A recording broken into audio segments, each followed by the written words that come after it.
Hey guys, today we're talking about managing energy to get the most amount of productivity from your day, even on a Friday. I know. Well, it's so important because we talk about time management ad nauseum almost, and you really have to make sure that you are getting the most out of your day with time blocking, structuring your day, because we know how chaotic the world can be. And when you let that chaos into your time blocking, then it feels like your world's so chaotic. Oh my gosh. So we know how important time blocking is, but the marriage to time blocking, the partner with that, is also managing your energy levels and where it would best fit in your calendar for like your prospecting. Because if you are making calls and your energy levels like down here, or say you like book a super important client meeting and you know that like your energy at 4 o'clock is really low, but that's when you book an appointment or you try to prospect, that energy is going to come across and people are going to feel that. So you want to track where your energy is at. It's like, I think immediately of like morning person or evening person, like a lark versus an owl. And I live with an owl and I myself am a lark. So I'm up, Adam, ready to rock and roll in the morning. At like 4:45, 4:30. And Kelly is like reading and wanting to watch a show at like 9:30. And so we make it work, obviously, but kind of that's a really obvious example. But where are you just all about it and on fire and feeling like this guy, you know what I mean? Like ready to rock and roll. Is that mid-morning? Is it? Cause I mean, I don't want to wake up and make a bunch of calls or go tour a bunch of properties. I'm more into like the journal, meditate, the kind of ease into my day mode. But come mid-morning, we're banging calls. We got meetings. We got places to be. We got lunch and learns. And then there's a lull like in the middle. And then in mid to late afternoon, we get a second wind and hammer the phones again, call closings out, go to a happy hour, that type of stuff. So we're kind of in touch with where we're our best. And I think aligning your energies with your time blocking allows you to get maximum efficiency out of the time spent. Look, we got to trade time for money. We got to put in some work to move the needle in our business. So we might as well utilize our energies and our time blocking in accordance with one another. And it's like, okay, so that sounds great. Yeah, I definitely got to watch my energy levels. But there's a lot of factors that come into that too. Like, I know if we go to lunch and I go get a Bully's burger at lunch, I am probably not at my highest energy after that because your body takes a lot of work and energy to digest. I think the digestive system is like what your body uses some of the most energy for. Yeah. So it's really important. Like, are you staying hydrated throughout your day? Are you not going for that 2 o'clock coffee? Because that really does not help, even though we think it does for that quick, like 30, 45 minutes, but there has such a long-term effect.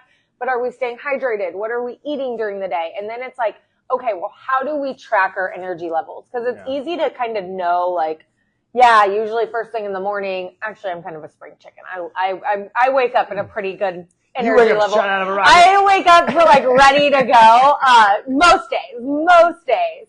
But come around like 7 o'clock at night, I'm like, bye. You're not getting through to me. Everything you say is going over my head. But a good way and a systematic approach to find your energy levels, because it's different for everybody.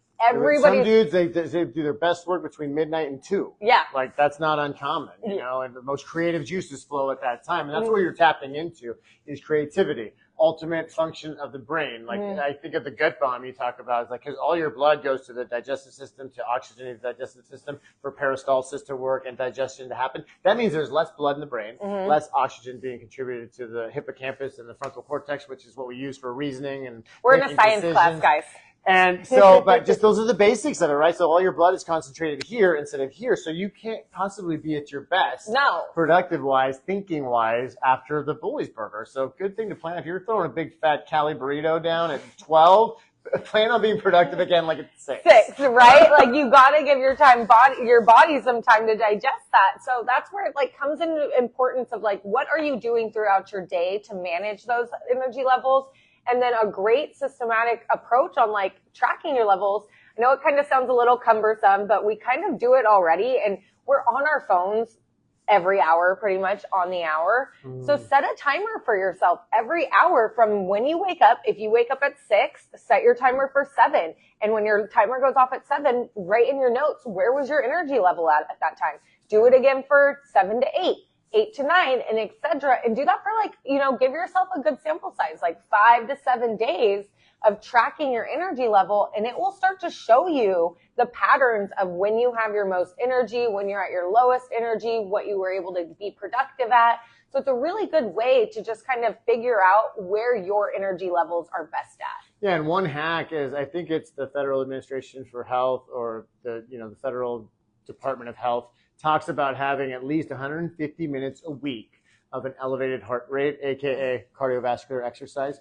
And we think, well, I'm going to be so tired if I work out, but actually working out gives you energy because you have more blood flowing through all the muscles and delivering oxygen to the muscles, and then the recuperation infuses energy into your system. So if you can move the body a little bit, probably daily would be good, or at least 3 times a week, you're going to get more energy out of it. Or even like at that hour, something I heard, like I know for us, sometimes I have to go out and I have to get the sun on my face and I have to walk my dog real quick to get that energy back up, because I got to get out. I have to change my state that I'm in to really, like if I'm sitting in front of my computer for 3 hours and it's the screens, you have to shake that off. So go on a walk, whether it's a 10-minute walk, something to do. I'm probably getting there. Am I going to be that old person?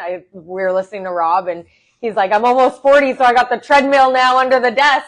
But he says it keeps him so much more productive because his blood flow is constantly going throughout his body. So whatever works for you, find those little pockets of time. And that's why I really like the tracking of every hour, because then you can do every hour and say, okay, I need to go on a lap around the neighborhood real quick. It fits right into was it the Pomodoro technique or the? Oh, the Pomodoro. Yeah. So you do 25 on, 5 off, or 50 on, 10 off, and that 10 minutes could be staring at the sky, walking around your office building, walking around your neighborhood where you're working from home. Something that doesn't involve this, right, is recommended for the time off, but tapping into that energy, and I think it's just like anything else. Awareness is the first step. So awareness that I have a big meeting at 2, I want to set things up so my energy that day is peaking at 2, right? And so you want to keep a constantly fed good energy level, but on certain big listing appointments, meeting with new clients, if we're delivering a presentation to a team or things like that, we want to make sure we're peaking at the right time. Otherwise, just maintain a good energy level for just the workday. But if you have a special event, lead up to it with maybe a workout 3, 4, 5 hours before, a light meal, sustaining your energy level, not like a big burrito, and then and go have a celebratory massive burger, 99-cent heart attack after. But get your energy optimal, and so you're in the right state of mind, the right physical frame, and physical energy level, so you can have the best outcome for your event. Yeah, and honestly, there's little brain hacks too you can do. If you have to do 10 jumping jacks before you go into a meeting to get your energy back up. I mean, Tony Robbins, he's been one of the #1 life coaches for and you're jumping forever. Up and down half the time at his thing. And you're not eating, and you would think the way that whole thing is set up that you'd be starving at the end of it, and you're not, because of the way he's kept your energy up the entire time with hydration and having you move your body. It goes from 8 to 11. Yeah, doing all of these different things. So you have little brain hacks, and I know, I think of just yesterday, we had a crazy slam morning. I come in and I'm all oh my God, and Ryan's just okay, hold on, let's take a minute. And I look at him, I'm I already did that. And he was Don't tell me what I know. He's well, let's do it again. And I'm okay. And then we felt better after, and then we were able to go on with the day. But when we have a big meeting, I've seen Ryan do some jumps, and he'll sit there and jump up and down a little bit and be all right, let's go. And it's you have to kind of hack yourself in those moments to get your energy up. And there are other ways to do it. But it's first and foremost, like Ryan was saying, it's finding that awareness of where it sets most in your day. When do you find that lull? When do you get tired? When do you feel like you have to go for that 2 o'clock coffee? And really start to track that, because it will really help you time block your day to get the most efficient, productive hours out of you. It's so critical, and so pay attention to, because, and we'll just prove it to you. You can think a thought and change your mood. Physically.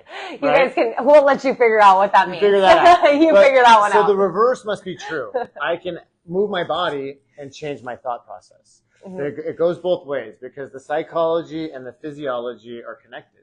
So use that to your benefit. You know what I mean? And that's what we're talking about today. So we are pumped to be a part of your team. It is a beautiful Friday here in San Diego. And I mean, I don't know what more do we have. No, I was going to say, when we get your guys' call, we are at the most highest energy because we are so excited to talk to you guys.